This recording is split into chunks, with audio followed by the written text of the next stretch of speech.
हजारों वर्ष पहले जब दुनिया में अंधकार था, तब भारत का ऋषि कहता है कि धरती हमारी माता है, हम सब इसके पुत्र हैं। यह हमारा वैदिक उद्घोष है। और आज प्रधानमंत्री मोदी जी भी वही कहते हैं, नेशन फर्स्ट।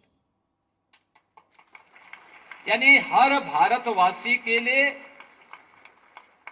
नेशन फर्स्ट का सिद्धांत जब उसके सामने होगा, नेशन फर्स्ट का सिद्धांत जीवन के प्रत्येक क्षेत्र में हम अपने देश को प्राथमिकता दें।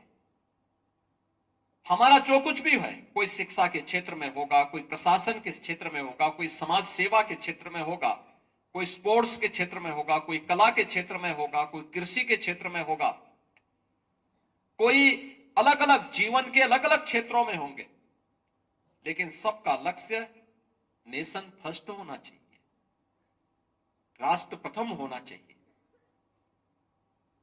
यह काम केवल देश के नेतृत्व का ही नहीं है, केवल सुरक्षा बलों के जवानों का ही नहीं है, प्रशासन में बैठे हुए लोगों का ही नहीं है।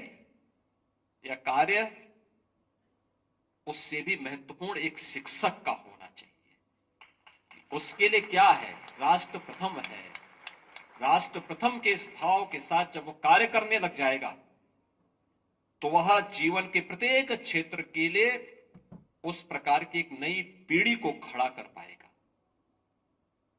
उस पीढ़ी को खड़ा करने में वह सहायक होगा। और जब वह पीढ़ी खड़ी होती है, तो वह पीढ़ी विकसित भारत की आधारशिला बनती है। विकसित भारत, एक ऐसा भारत जिस भारत में सबकी सुरक्षा की गारंटी भी है, सबकी समृद्धि की गारंटी भी है और सबकी खुशहाली की गारंटी भी है। एक ऐसा भारत जो आत्मनिर्भर है, एक ऐसा भारत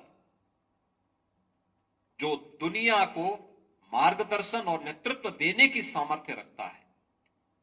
उस भारत के लिए जो प्रधानमंत्री मोदी जी ने देश की आजादी के अमृत महोत्सव वर्ष के अवसर पर जो संकल्प हम सबको दिया था, पूरे भारतवासियों को दिया था, उस संकल्प के साथ जुड़ने के लिए हम सब को प्राथमिकता के आधार पर कार्य करना होगा। और याद रखना, जब सामूहिक रूप से प्रयास होते तो उसके परिणाम भी उतने ही अच्छे होते हैं।